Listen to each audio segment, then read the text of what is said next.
Hello guys, आप लोग कैसे हैं? उम्मीद है बहुत अच्छे होंगे। तो चलिए आज हम सबसे फर्स्ट मर्तबा विज्ञान का जो है सबसे पहला चैप्टर प्रकाश का प्रवर्तन उसका कुछ VVI यानी इम्पोर्टेंट क्वेश्चन जो है हम लाए हैं एक नंबरी के रूप में। देखिए आप लोग इसका तैयारी कर लीजिएगा तो आप लोग को जो है 2024 के अंदर जो बोर्ड एग्जाम होने वाला है 10वां का, उसमें बहुत आपका फायदा बने। सबसे VVI यानी इस चैप्टर के अंतर्गत जितना भी क्वेश्चन है इसके अलावा कहीं से देखने का आपको नहीं मिलेगा। तो आप लोग अच्छे से इस पे जो है ध्यान दीजिएगा। आइए तो हम सबसे पहले शुरू करते हैं। क्या है देखिए सर, बोला है कि सबसे पहला क्वेश्चन क्या है।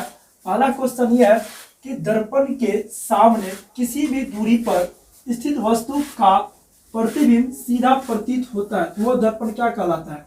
यानी हम कोई वस्तु लेंगे और बोला है कि दर्पण के सामने, क्या बोला है, यानी दर्पण के सामने किसी भी दूरी पर, यानी मान लीजिए कि यहाँ दर्पण है और इसके यहाँ सामने किसी भी दूरी पर, चाहे एफ पे या वक्ता के अंदर किसी भी दूरी पर स्थित वस्तु का प्रतिबिंब यानी फोटो जिसे बोलते हैं प्रतिबिंब सीधा प्रतीत होता है, तो वह दर्पण क्या आपका कहलाता है। तो वह दर्पण याद रखिएगा आप, वह दर्पण हमेशा आपका समतल कहलाता है। क्या कहलाता है? वो हमेशा आपका केवल, यानी मान लीजिए वो केवल क्या है, वो एक ऐसा समतल दर्पण है जो वस्तु के किसी भी दूरी पर, यानी सी है, क्या बोला है, तो सामने किसी भी दूरी पर वस्तु का जो है प्रतिबिंब सीधा प्रतीत होता है, वह केवल बस समतल दर्पण ऐसा है। उसके सामने किसी भी दर्पण का मतलब कोई भी जो वस्तु होता है वो दर्पण के सामने रखने से सीधा प्रतीत होता है। क्या होता है? सीधा प्रतीत। देखिए आइए उससे रिलेटेड हम जो है और बहुत सारे क्वेश्चन लिए। देखिए अगर आप लोग से बोल दे कि ऐसा कौन सा दर्पण है, यानी कौन ऐसा दर्पण है, कौन सा ऐसा दर्पण है जो काल्पनिक दर्पण, क्या, जो यानी काल्पनिक दर्पण बना सकता है, ऐसा कौन सा दर्पण है जो काल्पनिक दर्पण बनाता है। तो याद रखिएगा काल्पनिक दर्पण जो तीन, कौन सा दर्पण, तीन दर्पण ऐसा जो काल्पनिक दर्पण बनाता है। पहला हो गया आपका क्या, उत्तल, अवतल और समतल, तीनों ऐसे दर्पण है जो आपका काल्पनिक दर्पण बनाता है, यानी काल्पनिक प्रतिबिंब बनाता है। अगर आपसे पूछ लिया जाए कि कौन सा ऐसा दर्पण है, क्या, यानी कौन सा ऐसा दर्पण है जो वास्तविक प्रतिबिंब बनाता हो, यानी वास्तविक प्रतिबिंब जो है वह सिर्फ अवतल दर्पण, क्या, सिर्फ अवतल दर्पण एक ऐसा दर्पण है जो आपका वास्तविक प्रतिबिंब बनाए। देखिए एक क्वेश्चन से जो है अनेक प्रकार के क्वेश्चन आपको लमसम जो है एक क्वेश्चन से 15-20 क्वेश्चन तैयार हो जाएंगे। ऐसे सबसे पहले क्या बोला था, जो कि दर्पण के सामने किसी भी दूरी पर स्थित वस्तु का प्रतिबिंब सीधा प्रतीत होता है। कब? वो हम जब समतल दर्पण के समीप रहते हैं, यानी वो तब आपको जो है सीधा प्रतीत, हमेशा आपको सीधा प्रतीत कब होगा, अगर वो समतल दर्पण के सामने हो तो। दूसरा में क्या था, अगर आपसे पूछे तो कौन ऐसा दर्पण है, कौन ऐसा दर्पण है जो, कौन सा ऐसा दर्पण है जो काल्पनिक बनाता हो, तो तीनों दर्पण अवतल, उत्तल, समतल, तीनों दर्पण जो है आपका काल्पनिक प्रतिबिंब बनाता है। देखिए अगर आपसे पूछा जाए कि कौन सा ऐसा दर्पण है, क्या, अगर कौन सा ऐसा दर्पण है जो वास्तविक प्रतिबिंब बनाता हो, कौन, तो सिर्फ वो जो है अवतल दर्पण ऐसा दर्पण है जो आपका वास्तविक प्रतिबिंब, सिर्फ अवतल दर्पण ही वास्तविक प्रतिबिंब बनाता है। याद रखिए, ये सब आपको याद रखने की बात है। अगर आप लोग को याद है तो प्रकाश के परावर्तन से कोई एक नंबर जो नहीं होगा जो आपसे नहीं बन पाए, सब बन जाएगा। ठीक, अगर पूछ लिया जाए, देखिए अगर पूछ लिया जाए कौन सा ऐसा दर्पण है, या कौन सा ऐसा दर्पण है जो समान आकार का प्रतिबिंब बनाता हो, सेम जैसे आप सेम उसी प्रकार आपको दिखाई दे। आप लोग देखो ये ऐना, जिससे आप लोग अपने लोग जो है मुंह कान देखते हैं, वही ऐना, यानी समतल दर्पण ऐसा दर्पण है जिससे आप जो है समान आकार में सिर्फ, ये नहीं छोटा ये नहीं बड़ा, छोटा बड़ा काम अवतल उत्तल का है। ठीक, तो ये समतल दर्पण एक ऐसी दर्पण है जिससे हम समान आकार वाले आकार की प्रतिबिंब बना सकते हैं। सेम उसी प्रकार से बन जाए, जैसा रहेगा वैसा आपका प्रतिबिंब प्रतीत दिखा होगा, यानी दिखाई देगा। ठीक, अच्छा अगर आपसे पूछ ले ऐसा कौन सा दर्पण है जो छोटा प्रतिबिंब बनाता हो, कौन ऐसा दर्पण है जो छोटा प्रतिबिंब, तो छोटा प्रतिबिंब जो है वो हमेशा क्या, उत्तल दर्पण आपका छोटा प्रतिबिंब बनाता है। कौन? उत्तल दर्पण जो आपका छोटा प्रतिबिंब बनाता है। ठीक, अगर आपसे पूछ लिया जाए ऐसा कौन सा दर्पण है, यानी ऐसा कौन सा दर्पण है जो बड़ा प्रतिबिंब बनाता हो, या बड़ा प्रतिबिंब जो है यही अवतल दर्पण जो आपका बड़ा। देखिए कैसे बना होता है और छोटा। और आप लोग से पूछ लिया जाए दाढ़ी बनाने में किस दर्पण का यूज होता है, तो दाढ़ी बनाने में आपका अवतल दर्पण का। अगर पूछ लिया आपसे कि डॉक्टर के उपयोग में कौन सा दर्पण यूज किया जाता है, डॉक्टर भी आपका अवतल दर्पण यूज करते हैं। क्यों किया जाता है अवतल दर्पण का यूज? देखिए अवतल दर्पण का यूज इसलिए किया जाता है, यानी छोट चीज को बड़ा आकार में दिखाना, क्या, छोट चीज को बड़ा, जैसे हजामत को हजामती करने में कोई प्रॉब्लम न हो, इसीलिए आपको अवतल दर्पण का यूज किया जाता है, क्योंकि जो छोट दाढ़ी को बड़ा रूप में दिखा पाए। डॉक्टर भी इसका उपयोग करता है, क्यों करता है, क्योंकि उसको भी अगर दांत के अंदर, कान के अंदर, नाक के अंदर किसी प्रकार का प्रॉब्लम हो, या दांत के अंदर जैसे पिल्लू हो जाता है, उसको देखने के लिए जो है डॉक्टर अवतल दर्पण का यूज करता है। क्यों? इससे जो है पिल्लू को बड़ा आकार में दिखाई दे, इसीलिए आपका डॉक्टर भी अवतल दर्पण का यूज करता है। ठीक। उत्तल दर्पण क्या करता है? उत्तल दर्पण का कार्य क्या है? यानी छोटा, यानी बड़ा वस्तु को छोटा आकार में दिखाना। जैसे आप लोग देखे होंगे गाड़ी के साइड मिरर में जो ऐना लगा रहा था दर्पण, वो दर्पण का क्या कार्य है? अगर कोई पीछे से गाड़ी है, बड़ा गाड़ी है, ट्रक है, कोई भी है, तो उसको छोट आकार में करके उस दर्पण के अंदर दिखाया जाता है, उसे हम उत्तल दर्पण कहते हैं। ठीक इसी प्रकार बोला है कि कौन ऐसा दर्पण है जो बड़ा प्रतिबिंब बना है, आप समझेगा उत्तल दर्पण। कौन ऐसा दर्पण है जो छोटा प्रतिबिंब बना है, तो वो आप कहता है उत्तल दर्पण। ठीक, आइए इससे आगे देखते हैं कौन ऐसा दर्पण है जो हजामती करने में काम आता है। हजामत करने में कौन सा दर्पण? अभी हम बताए आपको अवतल दर्पण। अवतल दर्पण किस लिए यूज किया जाता है? कि दाढ़ी को, छोटा दाढ़ी को बड़ा शेप में आकार में दिखा और इससे हजामती करने में किसी प्रकार का प्रॉब्लम या दिक्कत ना हो, इसीलिए आपको जो है अवतल दर्पण का यूज किया जाता है। अगर आपसे पूछा जाए कौन सा ऐसा दर्पण है जो गाड़ी के साइड मिरर या पश्च दर्पण के काम आता है, क्या दो चीज, साइड मिरर है या पश्च दर्पण के, तो आप बोलिएगा उत्तल दर्पण। उत्तल दर्पण का क्या कार्य है? उत्तल दर्पण का कार्य है जो कि बड़ा वस्तु को छोटा आकार में दिखाना, यानी क्या बड़ा से बड़ा वस्तु को छोटा आकार में दिखाता है कौन? वो होता है आपका उत्तल दर्पण। अगर आपसे पूछा जाए जी कौन ऐसा दर्पण है जो हेडलाइट उग्रदीप पूछे या हेडलाइट जो गाड़ी के अंदर होता है, हेडलाइट उसके साइड में जो है ना उग्रदीप कहा जाता है। ठीक, उसमें कौन सा दर्पण यानी कार्य जाता है? कौन सा दर्पण आता है? उसके अंदर अवतल दर्पण का यूज होता है, यानी हेडलाइट के अंदर। अगर आपसे पूछे, देखिए सेम वही बात, कौन सा ऐसा दर्पण है डॉक्टर को कार्य करने में काम आता है, वो होता है आपका अवतल दर्पण। अवतल दर्पण बताया आप लोग को।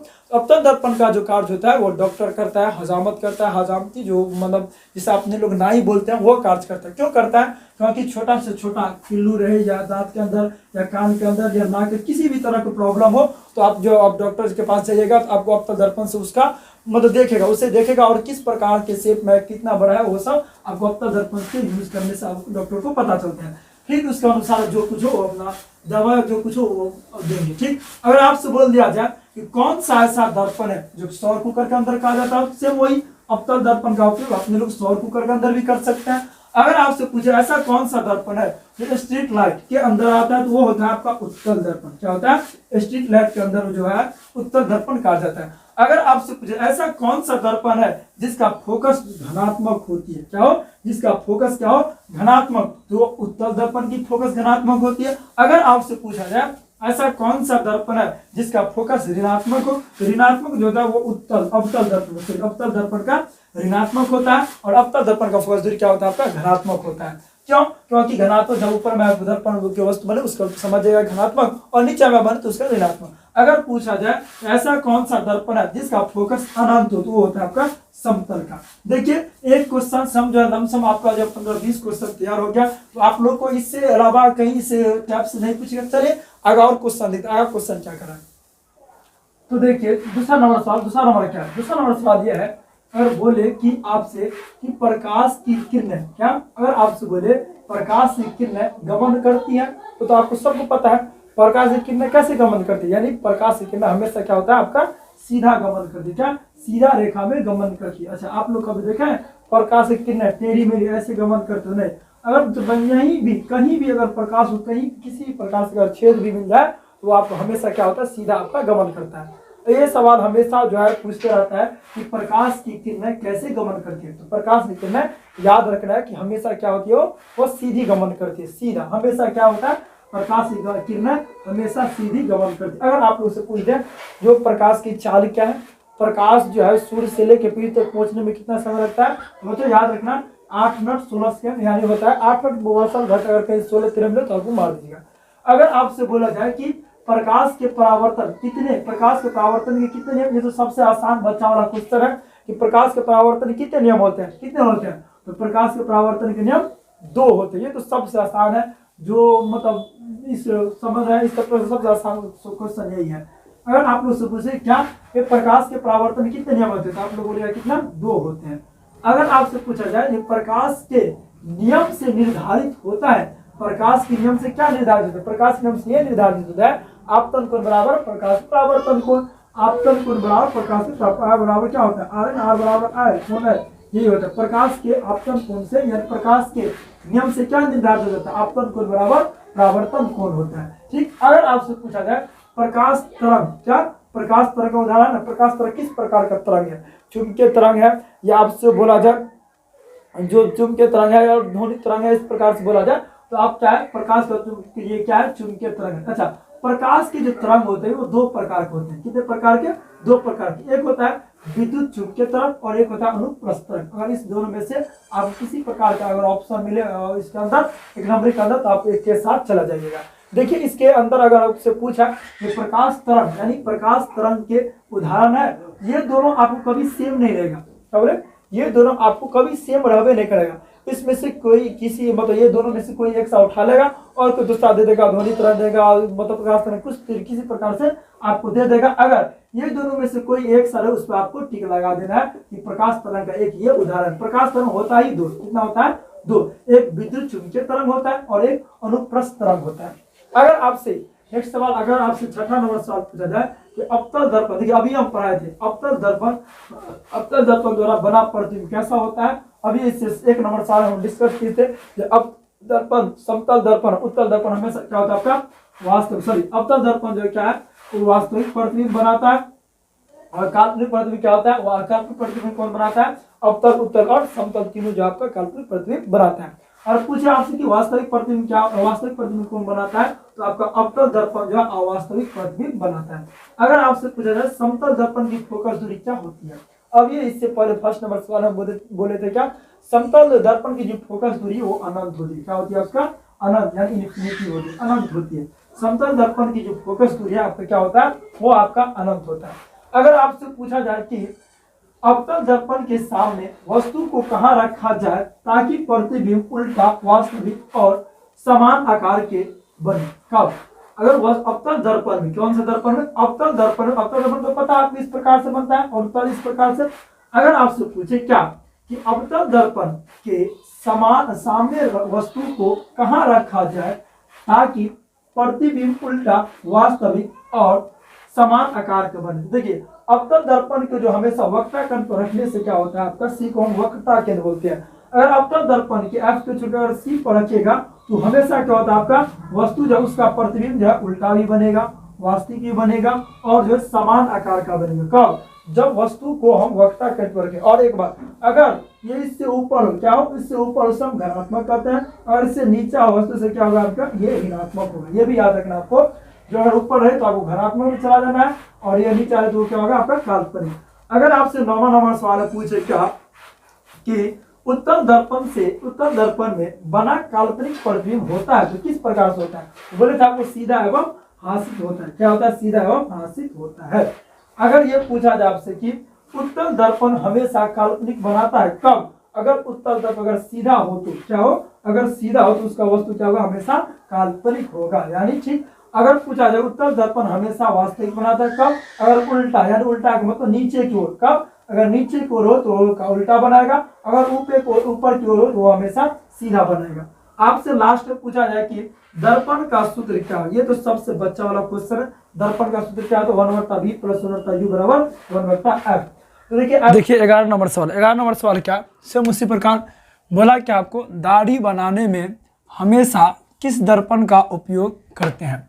आप लोग को बताए थे दाढ़ी बनाने में किस दर्पण का उपयोग करते हैं, या नाई बोले तो नाई की दुकान में किस दर्पण का उपयोग करते हैं, तो स्वयं वही अवतल दर्पण। अवतल दर्पण क्यों उपयोग किया जाता है, आप लोग को बताया था अवतल दर्पण इसलिए उपयोग किया जाता है क्योंकि अवतल दर्पण की क्षमता यह है कि आप छोटे से छोटे चीज़ को बड़ा रूप में दिखाई दे, इसीलिए आप लोग मतलब इसीलिए जो है हजामत करने के लिए या दाढ़ी बनाने के लिए इस दर्पण का उपयोग किया जाता है। ठीक उसी प्रकार देखिए 12वें नंबर क्वेश्चन क्या है, 12वां बोला कि किसी कार के उग्रदीप, बोले थे उग्रदीप पूछे या पश्चदीप, यानी किसी कार के उग्रदीप में प्रयुक्त दर्पण निम्न में से कौन सा, आप लोग के पास ऑप्शन रहेगा अवतल दर्पण, उत्तल दर्पण, समतल दर्पण, या तो अवतल या इनमें से कोई नहीं।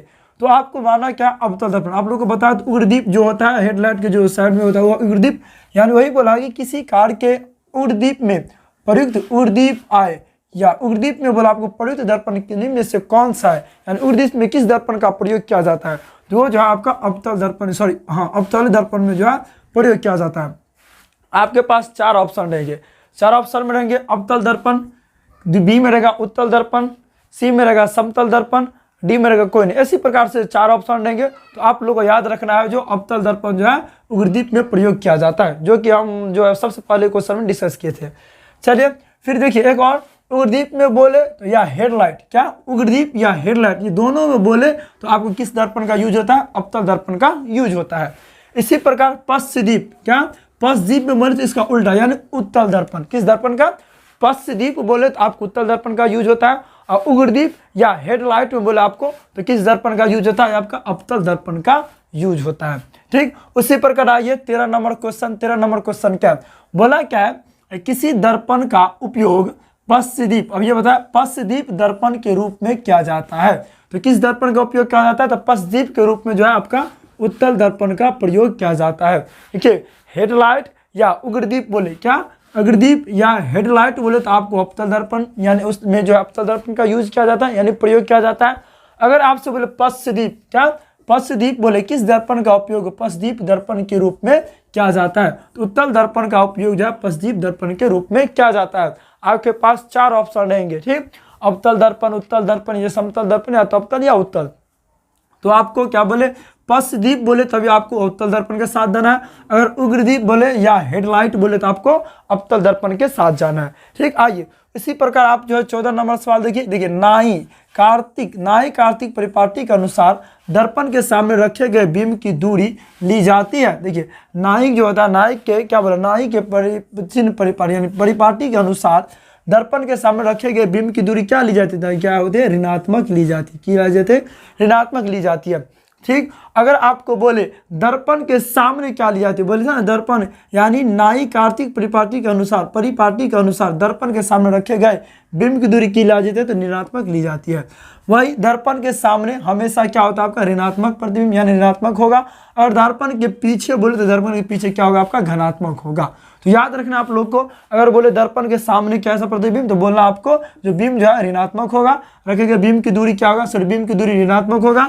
अगर आपसे पूछे दर्पण के पीछे हमेशा जो आपका धनात्मक प्रतिबिंब बिंब होगा। ठीक, हमेशा इसका दूरी धनात्मक और इसका दूरी ऋणात्मक होगा।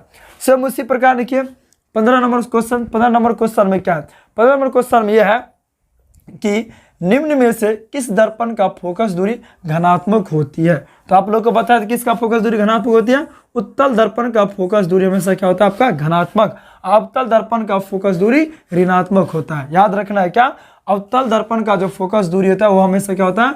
आपका धनात्मक। अवतल दर्पण का फोकस दूरी आपसे पूछ लिया जाए तो आपको बोलना है क्या? ऋणात्मक। सब क्वेश्चन में आपको 4 ऑप्शन रहेंगे। ठीक, हम जो ऑप्शन इसलिए नहीं लिए क्योंकि मेरे पास बोर्ड भर जाता तो आपको कम ही क्वेश्चन इस पे हो पाता, इसलिए हम क्वेश्चन यानी जो है ऑप्शन सब छोड़ के जो मान उत्तर है वही ले लिया। आपको जो है 2011 से लेकर 2022 तक जितना क्वेश्चन यानी क्वेश्चन बैंक है, जितना आपका पूछा हुआ क्वेश्चन है पूरा इसमें हम लिए हुए हैं। तो देखिए अगर आपसे बोले कि निम्न में से किस दर्पण का फोकस दूरी धनात्मक होती है, धनात्मक बोले तो आपको उत्तल के साथ जाना है। अगर आपको बोले निम्न में से किसका फोकस दूरी ऋणात्मक होती है तो वो हमेशा अवतल की होती है। ठीक, अगर आपसे बोले यदि किसी बिंब के प्रतिबिंब का आवर्धन ऋणात्मक हो तो उस प्रतिबिंब की प्रकृति कैसी होगी? तो वास्तविक और उल्टा होगी। याद रखना है, कब? उल्टा। हमेशा उल्टा बिंब जो हमेशा जो है वास्तविक होती है। कब? उल्टा हमेशा वास्तविक होगी। अगर आपसे पूछे अभिसारी प्रतिबिंब हमेशा सीधा, अभिसारी को हम काल्पनिक बोलते हैं। क्या? अभिसारी प्रतिबिंब को हम क्या बोलते हैं? काल्पनिक। अगर आपसे पूछे उल्टा जब ये बोले तभी आपको वास्तविक होगा। अगर आपसे बोले काल्पनिक तो क्या बोलना आपको? वो काल्पनिक जो अभिसारी दर काल्पनिक हमेशा सीधा प्रतीत होती है। तो यही बोला है कि हमसे 16 नंबर क्वेश्चन में कि यदि किसी बिंब के प्रतिबिंब का आवर्धन ऋणात्मक है तो उस प्रतिबिंब की प्रकृति कैसी होगी? तो वास्तविक और उल्टा होगी। कैसे होगी? वास्तविक और उल्टा होगी। और याद रखना है आपको, क्या उल्टा जो है हमेशा उल्टा वास्तविक होती है। हमेशा क्या होती है? उल्टा वास्तविक होती है। अभिसारी प्रतिबिंब हमेशा सीधा होता है। कैसा? सीधा। या अभिसारी प्रतिबिंब को ही हम काल्पनिक प्रतिबिंब बोलते हैं। ठीक, देखिए आगे क्वेश्चन क्या है? 17 नंबर क्वेश्चन है, बोला कि दंत विशेष, आगे पढ़ने की बात है, दंत विशेष आ गया जब ये मरीज वाला बात है और मरीज को नाक कान आंख में या दांत में बोला है, वही दंत विशेष दर्पण का उपयोग मरीज में दांतों के बड़ा प्रतिबिंब देखने के लिए किसका उपयोग, कौन सा दर्पण का उपयोग किया जाता है। आप लोग को बोले थे, जब ये बोले बड़ा चीज यानी करने के लिए किस दर्पण का उपयोग किया जाता है, तो किस दर्पण का? अवतल दर्पण। हाँ, एक बात और, अगर आप लोग से पूछ लिया जाए कि अपने लोग घर में जो एनार यानी दर्पण रखते हैं, मिरर, उसमें अपने लोग कौन सा दर्पण रखते हैं, तो बताइए कमेंट में आप लोग। ठीक, तो इससे बोला है क्या कि दंत विशेष किस दर्पण का उपयोग मरीजों में दांतों को बड़ा प्रतिबिंब देखने के लिए करता है। देखने के लिए किसका उपयोग करता है? बड़ा देखने के लिए, तो अवतल दर्पण का। यही जो अगर पूछा जाता है तो छोटा देखने के लिए किस दर्पण का उपयोग किया जाता है, तो उत्तल दर्पण का उपयोग किया जाता है, जो कि गाड़ी के साइड मिरर में रूप में रहता है। ठीक, तो आप लोग बताइए, घर के जो अंदर एना रहता है, उस दर्पण जो रहता है, उस दर्पण का नाम क्या है? अपने लोग किस दर्पण का उपयोग करते हैं, वो दर्पण का नाम जो आप कमेंट में बता सकते हैं। ठीक, सबका चेक करेंगे। जब भी बड़ा देखने की बात आए, क्या बोले? जब भी अगर आपको बड़ा देखने की बात आए तो आप डायरेक्ट आप जो है अवतल दर्पण के साथ जाइएगा। ठीक, याद रखना है। क्या दंत विशेष की दर्पण का उपयोग मरीज में दांतों का बड़ा प्रतिबिंब देखने के लिए करता है, तो किसका? अवतल दर्पण का। अवतल दर्पण का बात वहीं आएगा जहां आपसे बोले कि बड़ा देखने की बात आ जाए। आपको हजामती करने में पूछ लिया जाए, हजामत में भी आपको किसके साथ जाना है, तो आपको अवतल दर्पण के ही साथ जाना है। अगर आपसे पूछ लिया जाए दाढ़ी बनाने में, क्या दाढ़ी बनाने में किस दर्पण का उपयोग किया जाता है, तो भी आपका जो अवतली दर्पण का उपयोग किया जाता है। ठीक, देखिए 18 नंबर क्वेश्चन बोला है, 18 नंबर क्वेश्चन बोला है कि एक प्रयोग में अवतल दर्पण द्वारा किसी बिंब प्रतिबिंब का पर्दा पर प्राप्त किया जा सकता है। तो दर्पण की फोकस दूरी की निर्धारित करने के लिए प्रयोग करने के माप की जरूरत होती है। दर्पण तथा बिंब के बीच की दूरी की जरूरत होती है। जैसे दर्पण तथा बिंब की बीच की दूरी की जरूरत होती है, इस दोनों बीच की दूरी की जो है जरूरत होती है। वही बोला हमसे, क्या एक प्रयोग में अवतल दर्पण द्वारा किसी बिंब प्रतिबिंब का पर्दा पर प्राप्त किया जा सकता है। दर्पण की फोकस दूरी की निर्धारित करने के लिए प्रयोग करने के मापने की जरूरत होती है। तो किसकी जरूरत होती है? तो दर्पण तथा बिंब के बीच की दूरी की जो है जरूरत होती है। देखिए आप लोग को जो है इसमें टोटल 27 क्वेश्चन है, 26-27 क्वेश्चन है, जो कि आपको प्रकाश के परावर्तन के अनुसार है। तो आप लोग को लमसम जितना क्वेश्चन कराएंगे शायद इससे आउट आएंगे लमसम, ऐसे मेरे उम्मीद से कोई आउट क्वेश्चन आएगा ही नहीं। जितना हम पढ़ाए सेम उसी में से आपको देखने को मिलेगा। जैसे अभी हम पढ़ाए जो 17 तक पढ़ाए और 26 तक क्वेश्चन है, 26 तक हम सोल्व करते हैं। तो देखिए सेम इसी प्रकार से क्वेश्चन प्रकाश के परावर्तन के अनुसार ऐसे रहेगा। आप लोग को हम 1 नंबरी और 2 मार्क जो मतलब वो जो होता है इसके अंदर, वो 2 मार्क और ये 1 नंबरी के रूप में हम पूरा आपको करवा देंगे। जितना चैप्टर फिजिक्स के अंदर है और केमिस्ट्री के अंदर, दोनों चीज़ हम आपको करवा देंगे। आप लोग से क्या बोले, अपने लोग घर के अंदर जो दर्पण का यूज करते हैं उस दर्पण का नाम क्या, वो लोग आप कमेंट में बताइए। सेम उसी प्रकार क्या है आपका बोला है कि गोलीय दर्पण परावर्तक पृष्ठ की वृत्ताकार सीमा रेखा के व्यास कहलाता है। तो वही गोलीय दर्पण का द्वारक जो है आपका सीमा रेखा का आपका व्यास कहलाता है। किसका? और गोलीय दर्पण से पूछे क्या गोलीय दर्पण परावर्तक पृष्ठ जो होता है बाहरी से सीमा रेखा का व्यास कहलाता है। तो गोलीय दर्पण का जो द्वारक है वह गोलीय दर्पण का व्यास कहलाता है। ठीक, देखिए फिर आपका 20 नंबर क्वेश्चन क्या है कि निम्नलिखित में से कौन उत्तल दर्पण की फोकस दूरी है जिसकी वक्रता केंद्र 32 सेंटीमीटर। ये आपका सवाल है, 32 सेंटीमीटर है। तो क्या बोले दूरी वक्रता केंद्र फोकस दूरी आपको मान एक्स बराबर क्या बोला, दूरी इसका 32 सेंटीमीटर है। तो आपको नहीं कुछ तो प्लस यानी घनात्मक तो प्लस में मान लेना है। और एफ बराबर बोला है आपको वाट, यानी दूरी हमको बोला है ज्ञात करने के लिए। तो इसके लिए दूरी का सूत्र क्या होता है, एफ बराबर r/2। r मेरे पास त्रिज्या दिया हुआ है, त्रिज्या कितना आपके पास 32, तो 32 बटा 2 से काट देता हो गया आपका 16। तो 16 इसका आंसर हो गया। तो देखिए इसमें जो है आपका 4 ऑप्शन मिला होगा, हम बार बार बोल रहे हैं। और इसमें 4 ऑप्शन हम लिए नहीं है, बस जो इसका आंसर है वही हम लिए हैं। आपको जो 4 ऑप्शन में से देखना और इस समझ के आपको निशान लगाना है। ठीक, तो देखिए आपका जो है 21 नंबर क्वेश्चन क्या है, हजामत के लिए। देखिए हजामत आ गया, क्या बोले थे आपको, दाढ़ी बनाने के लिए आ जाए या हजामत आ जाए। तो हजामत के लिए किस दर्पण का उपयोग किया जाता है, हजामत आए या दाढ़ी बनाने के लिए या मरीज के देखने के लिए आए, तो आपको किस दर्पण का उपयोग किया जाता है, वो आपको अवतल दर्पण का उपयोग किया जाता है। क्यों किया जाता है अवतल दर्पण का उपयोग, क्योंकि इससे बड़ा आकार में दिखाई पड़ता है। जैसे अगर आपको बोले दाढ़ी बनाने बोले ना, अब हजामत करने के लिए बोले या आपसे बोले दाढ़ी बनाने के लिए किस दर्पण का उपयोग किया जाता है, तो वो किसका उपयोग किया जाता है, आपका अवतली दर्पण का उपयोग किया जाता है। अच्छा, काल्पनिक प्रतिबिंब, देखिए एक और काल्पनिक प्रतिबिंब होता है। काल्पनिक प्रतिबिंब कैसा होता है? काल्पनिक प्रतिबिंब क्या होता है आपका? सीधा होता है। क्या होता है आपका? सीधा। और याद रखना है काल्पनिक प्रतिबिंब जो हमेशा आपका क्या होता है? सीधा होता है। अगर आपसे पूछे वास्तविक प्रतिबिंब कैसा होता है, तो वास्तविक प्रतिबिंब हमेशा आपका क्या होता है? उल्टा होता है। तो इसे हम बोला क्या क्वेश्चन में, काल्पनिक प्रतिबिंब कैसा होता है? तो काल्पनिक प्रतिबिंब हमेशा क्या होता है आपका? सीधा होता है, और वास्तविक प्रतिबिंब हमेशा आपका उल्टा होता है। ठीक, अगर आपसे बोले कि गोलीय दर्पण की फोकस सांतर एवं वक्रता त्रिज्या के बीच की संबंध क्या है, तो बीच की संबंध जो है आपका F बराबर R/2। देखिए यहाँ आपको देखना है दो प्रकार का रहेगा, अगर F बराबर R/2 और एक रहेगा R बराबर 2F। वो कैसे? वो देखिए इसका जो फोकसांतर को हम F मानते हैं, वक्रता त्रिज्या R मानते हैं, तो F बराबर R/2 हो या R बराबर 2F हो। इसको जो है R बराबर निकालिएगा, R बराबर क्या निकलिए गुना में, इसे इस साइड हो जाएगा आपका भाग में, तो 2F हो जाएगा। ये दोनों में से कोई सा ऑप्शन आप करें तो आप इस दोनों में से आप जा सकते हैं। जैसे अभी हम जो क्वेश्चन उठाए इसमें दोनों ऑप्शन था, लेकिन दोनों ऑप्शन कभी एक साथ आपको नहीं देखेगा, दिखने को मिलेगा। इसमें जो है F बराबर R/2 रहे या R बराबर 2F रहे, ये आपका आंसर हो जाएगा। ठीक, अब क्या बोला है कि किस बिंब का अवतल दर्पण द्वारा बना प्रतिबिंब आभासी, सीधा तथा बड़ा पाया गया वस्तु किस स्थिति का होना चाहिए?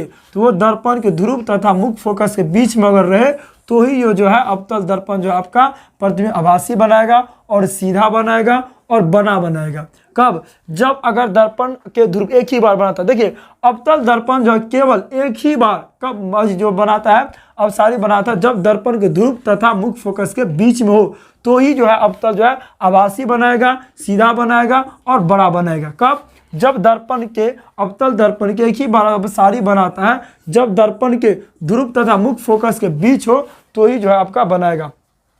ठीक, इसको पढ़ो। ठीक, तो देखिए फिर यहाँ क्या है, किस दर्पण से दूरी का फोकस किस दर्पण से दूरी के वस्तु का प्रतिबिंब सदैव सीधा होता है? क्या सदैव सीधा बोला है, तो समतल और उत्तल का सदैव दूरी क्या होता है? हमेशा आपका सीधा होता है। अगर आपसे बोले कि सदैव क्या बोला है, उत्तल और अवतल दर्पण का दूरी जो है हमेशा क्या होता है आपका? समतल और उत्तल दर्पण का जो प्रतिबिंब का जो सदैव सीधा होती है। अगर आपसे बोले समतल और उत्तल दर्पण का हमेशा जो है सीधा प्रतिबिंब कहलाता है, यानी बनता है। उत्तल और समतल का जो है प्रतिबिंब आपसे पूछे कैसा बनता है, तो समतल और उत्तल का हमेशा सीधा प्रतिबिंब बनता है। अगर पूछे एक ही बार जो है आपका अवतल भी आपका जो सीधा प्रतिबिंब बनाता है। कब? अवतल कब बनाता है? अवतल जो आपका एक ही बार सीधा प्रतिबिंब बनाता है जब वस्तु के नजदीक हो। कब? अगर वस्तु के नजदीक हो तो वह प्रतिबिंब सीधा बनाता है। क्या बनाता है? आपका सीधा बनाता है। ठीक, अगर जब वस्तु ध्रुव और फोकस के बीच रखा हो तब अवतल दर्पण भी जो आपका सीधा प्रतिबिंब बनाता है। 26 में क्या हो रहा है, अवतल दर्पण की फोकस दूरी होती है, अवतल दर्पण की फोकस दूरी होती है तो कैसी होती है? ऋणात्मक होती है। अवतल दर्पण हमेशा आपका धनात्मक बनाएगी, उत्तल दर्पण हमेशा धनात्मक बनाएगी और अवतल दर्पण क्या आपका ऋणात्मक बनाएगी। हम इससे पहले भी क्वेश्चन बना चुके हैं, बोला क्या है, अवतल दर्पण की फोकस दूरी होती है तो हमेशा ऋणात्मक होती है। अगर आपसे पूछ ले उत्तल दर्पण, तो उत्तल दर्पण की फोकस दूरी हमेशा धनात्मक होती है और अवतल दर्पण की फोकस दूरी पूछ ले तो हमेशा क्या होती है आपका? ऋणात्मक होती है। चलिए 27 नंबर क्वेश्चन, जो कि इस 2011 से 2022 तक की जो प्रकाश के परावर्तन के नियम, मतलब प्रकाश के परावर्तन के जो चैप्टर्स आए हुए हैं उसका लास्ट एक नंबर है। उसमें बोला क्या है कि किस दर्पण से हमेशा वस्तु से छोटा प्रतिबिंब, तो पता है था आप लोग को उत्तल दर्पण जो है हमेशा वस्तु से छोटा प्रतिबिंब बनाता है। अगर पूछे समान आकार का प्रतिबिंब कौन बनाता है, जब समान आकार है, जैसे अपने लोग के घर में एना रहता है, जैसे आप खड़े हो गए सेम उसी प्रकार से उसका प्रतिबिंब बनाएगा, वो होता है कौन? समतल दर्पण। और समतल दर्पण का ही यूज हम लोग अपने घर के अंदर करते हैं। ठीक, देखिए छोटा प्रतिबिंब कौन बनाए? उत्तल से जाना है। बड़ा प्रतिबिंब कौन बनाए? तो अवतल के साथ जाना है। आई होप आप लोग को बहुत अच्छे समझ में आए होंगे। तो देखिए ये जो है 2011 से लेकर 2022 के बीच जितना आपका क्वेश्चन बैंक के अंदर ये जो पूछा गया था प्रकाश के परावर्तन के अनुसार, उसमें हम लमसम पूरा एक नंबर आपको सोल्व कर दिया और इसके अलावा आपको कहीं से देखने को नहीं मिलेगा। शायद इसी में से सब लमसम आपको टकरा जाए तो प्रकाश के परावर्तन से जो है पूरा आपका एक नंबर खत्म हो गया। तो अब देखिए हम 2 नंबर का जो सवाल होता है सब्जेक्टिव वो लेके आते हैं दूसरे वीडियो के अंदर।